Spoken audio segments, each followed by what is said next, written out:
Estamos comenzando un Instagram Live desde Pensar en Nada para charlar con Ayelén de la Liga por los Derechos Humanos.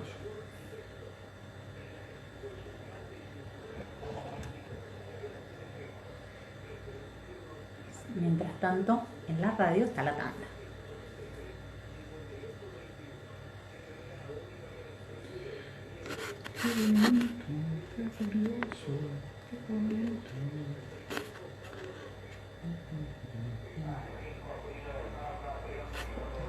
Para que vean. Esto pasó. Qué bien. ¿Sí?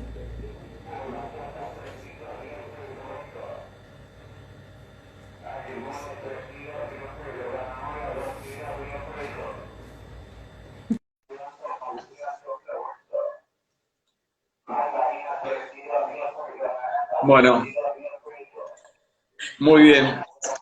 Seguimos en Pensar en Nada y justo en este momento está pasando el carro por la puerta No, y es un camión, es un camión.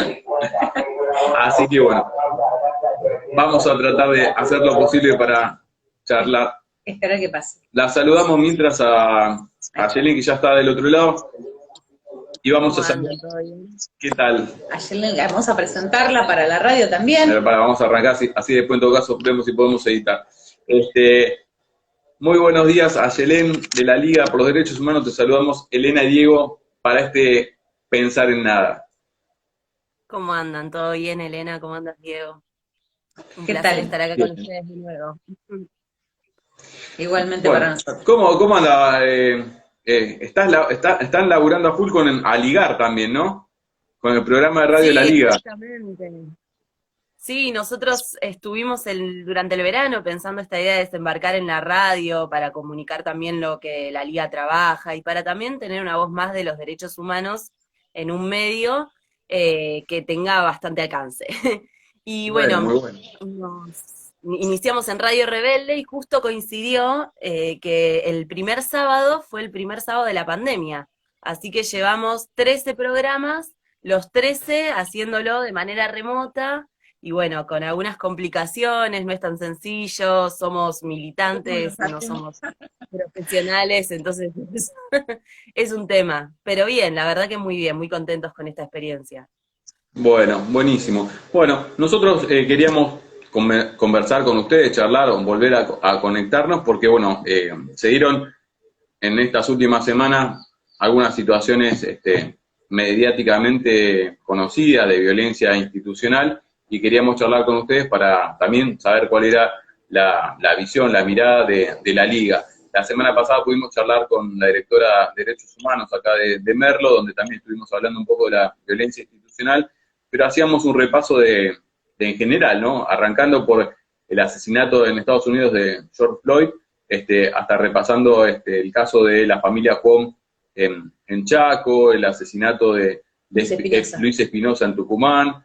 Incluíamos dentro de estas situaciones no deseables, por lo menos, la declaración de el desahogo sexual de este fiscal. Y bueno, nada, en este contexto donde lo institucional se encuentra un poco violentado, queríamos saber cuál era la mirada de la liga, ¿no? Bueno, justamente el programa que hicimos ayer de Aligar mi amor tiene eje en violencia institucional, violencia policial. Hicimos un repaso de la historia del gatillo fácil. Y bueno, si ustedes quieren pueden encontrar el editorial de José Schulman en donde más o menos explica cuál es la postura de la liga frente a esto. Pero para repasar un poco, Sí, José Schulman es el director de la liga, lo aclaramos para el que no sabe. sí, totalmente, el presidente de la Liga Argentina por los Derechos Humanos, que también, bueno, en su momento como militante político en su juventud fue secuestrado por la dictadura, y bueno, hace muy poquito el centro, la comisaría, la cuarta de Paraná, si no me no, de Paraná no es de Concordia, creo, fue recién ahora declarada hace 2 años como uno de los lugares donde se llevaron a cabo detenciones ilegales, secuestros, torturas, etcétera.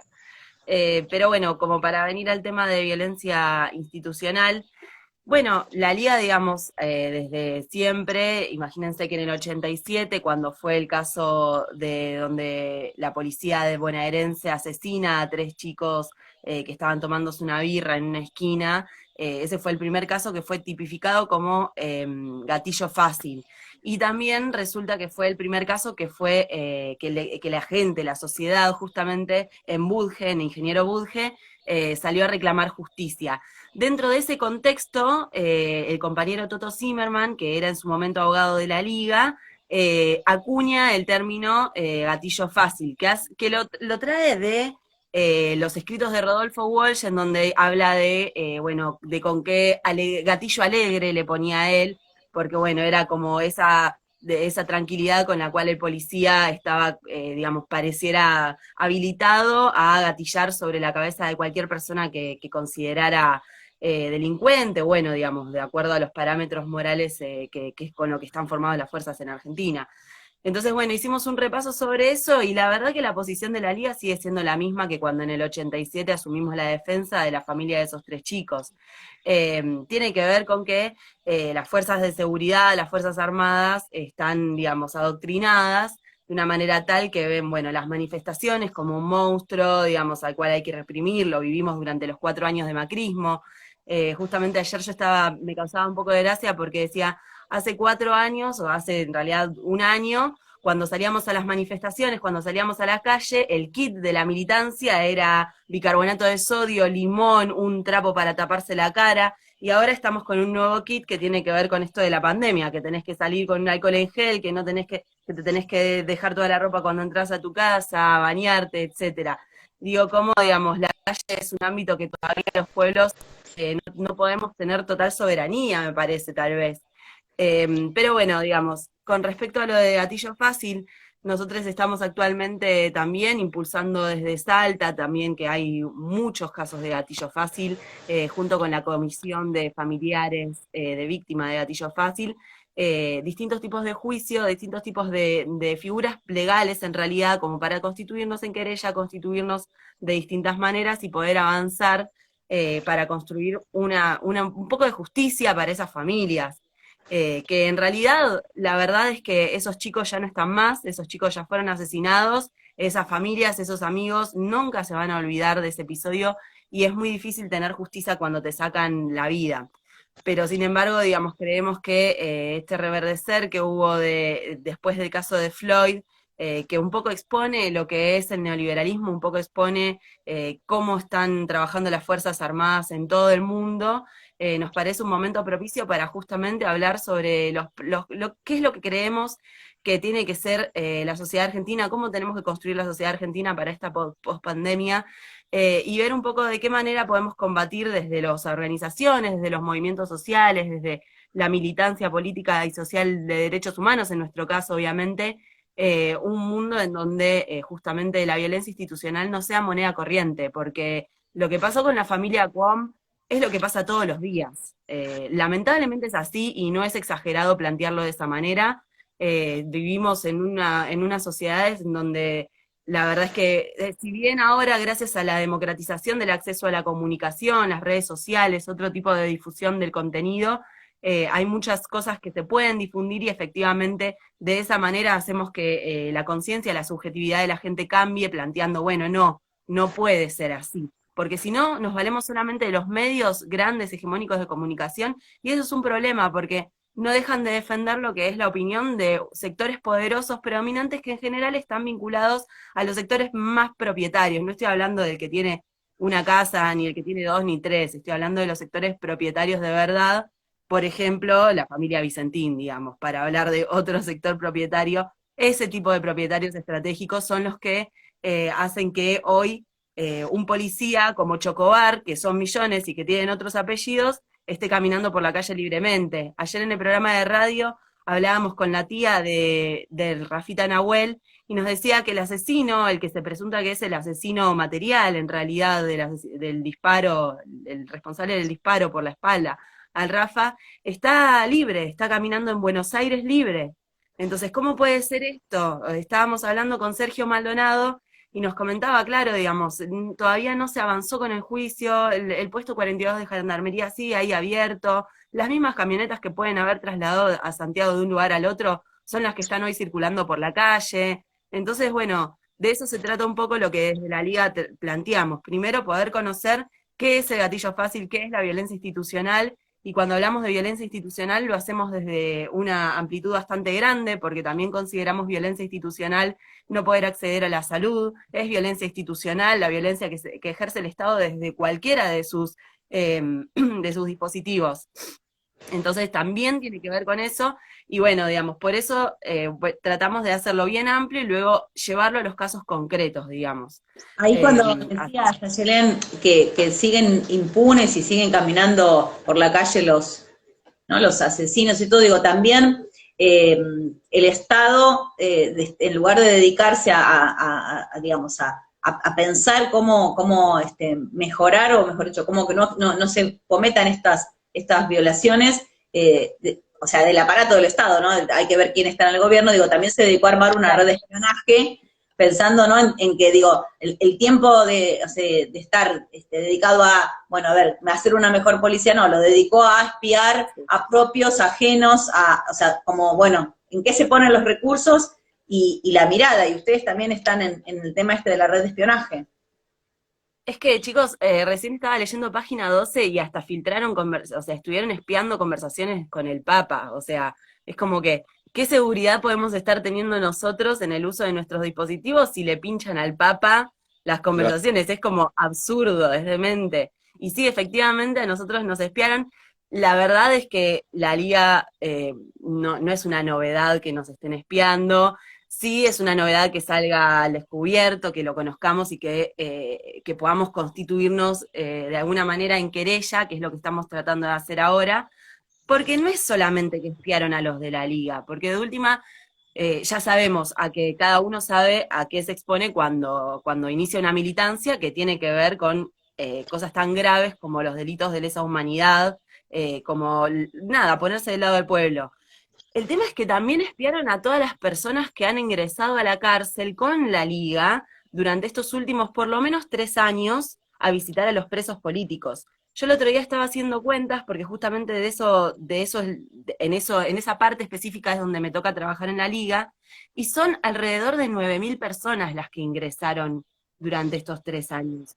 O sea, es mucha la gente, es gente que, algunos son militantes políticos, de más o menos trayectoria, es gente de los barrios, o sea, la red de espionaje es muy, muy grande y tiene que ver con esto de que el poder ve a la sociedad organizada como el enemigo, porque si no, no se explica de otra manera. ¿Cómo te pones a espiar a gente que, o sea, es tan sencillo como haberse anotado y haber esperado tal vez un mes, porque había listas de espera enormes, para ir a visitar a Amado Vudú, a Julio Devido, llevar unas facturas, conversar un poco, romper un poco esa prisión totalmente ilegítima e ilegal, porque la verdad que esas causas son realmente un cuento de ciencia ficción, la mayoría, y no estamos hablando acá ni de corrupción, ni de quién es bueno, ni de quién es malo, no, eso digamos, eso es otro tema, estamos hablando de cómo se llevaron adelante los procesos judiciales y cuáles fueron los motivos por los cuales estos compañeros estuvieron presos y siguen estando, porque Milagros Sala sigue detenida en su casa, bueno, su casa, digamos, en un fuerte que le hicieron. Julio Devido sigue preso, Amado Vudú sigue preso, Luis Delía sigue preso, y tantos otros, digamos, pero estos son los nombres más conocidos. Ayelén, no se puede dejar pasar el tema de que, en esta charla, con esto que estamos hablando, a uno le vienen ideas, flashes, imágenes, y por ahí en el periodo de la dictadura, o cuando uno repasa o lee, estaba instalado y hasta normalizado, entre comillas, de que cuando iban y secuestraban a una persona, le tomaban, en esa época no había redes sociales ni internet, le tomaban la agenda y no caían en investigación solamente los compañeros de militancia, sino caían todos los contactos que tenía esa persona. Así sabemos de muchas situaciones de personas desaparecidas que ni siquiera eran militantes, ni estaban relacionados, por decirlo de alguna manera, con la política. Bueno, eso era el contexto dentro de un gobierno dictatorial. mucho más grave, por eso es importante repasarlo y recalcarlo, que esta información que estamos repasando sobre estas escuchas, porque estamos hablando de un gobierno democrático. Exactamente, estamos hablando de una sistematización en la investigación que es muy peligrosa, es muy peligrosa. Cuando nosotros hablamos, José Schulman habla de las cloacas de la democracia, habla justamente de los servicios de inteligencia, ponele CIDE, ponele AFI, el nombre que quieras, y hay muchos que son, digamos, emprendedores de la inteligencia que parece que, digamos, no tienen nada que ver con ningún servicio estatal, sin embargo, digamos, hacen lo que tienen ganas, después venden esa información, etcétera. Y sí, efectivamente está sistematizado y efectivamente tiene que ver con justamente lo que la dictadura vino a implantar en la Argentina. No vino a implantar solamente terrorismo de Estado, vino a implantar un plan económico que es el neoliberalismo y que se reeditó después con Menem y sigue avanzando y nos tiene a los jóvenes, a la población trabajadora en una situación de precariedad absoluta, y justamente el neoliberalismo tiene algo que es muy importante que tiene que ver con el individualismo y la meritocracia. Entonces eso es fundamental para que nos pensemos que solamente a nivel individual vamos a poder construir una alternativa, poder constituir una alternativa para nuestras propias vidas. Y bueno, nosotros cuando hablamos de gatillo fácil, cuando hablamos de violencia institucional, cuando hablamos de las escuchas ilegales, no podemos dejar de mencionar a Julio López, que continúa desaparecido y fue desaparecido en democracia. Entonces, tiene que ver con esa red poderosísima que continúa activando, continúa siendo parte de los que monitorean la vida afuera de tu casa, dentro de tu casa, con tus relaciones íntimas, con tus relaciones políticas, etcétera. Y sí, justamente, por eso es una deuda de la democracia el erradicar todas estas prácticas violentas del terrorismo de Estado. Y es una deuda que continuamos, no es solamente, cuando hablamos de memoria, verdad y justicia, no es solamente los juicios, no es solamente la Junta, no son solamente los militares que fueron genocidas, aunque sí, digamos, o sea, hay que hacerle juicio a todos ellos y hay que conseguir justicia por ellos, pero también tiene que ver con todo el plan que tiene como eje a los grandes responsables de la dictadura, los grandes responsables del neoliberalismo, que son los actores económicos y civiles. Esos son los que continuaron gobernando, esos son los que aún ahora con el gobierno de Alberto y el Frente de Todos, muchos siguen estando porque están enquistados en parte del Estado, en el entramado del Estado, y no necesitan ser ministros de seguridad para ejercer su rol.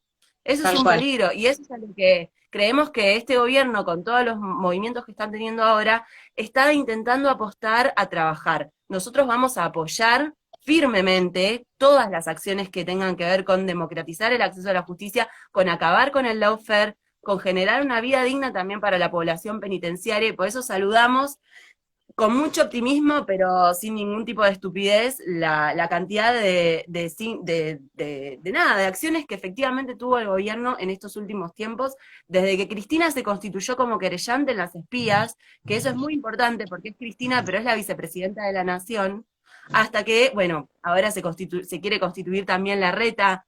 La verdad que cada uno opinará lo que quiera con eso. A mí me genera un poco de ruido, Horacio, digamos, pero bueno, ahí vamos a estar también la Liga, porque creemos que tenemos un montón para aportar, no solamente en la investigación, sino en la forma en la que esta investigación avance. No es solamente documentos, datos, es hacia dónde, cuál es el rumbo de esa investigación y hacia dónde va y cuáles son, digamos, los conceptos que hacen a estos jueces encontrar nuevas pruebas, llamar a tales o cuales testigos y avanzar para que esto que fue terrible, que puede haber, no sé cuántas personas deben haber estado espiadas, pero la verdad que de a miles.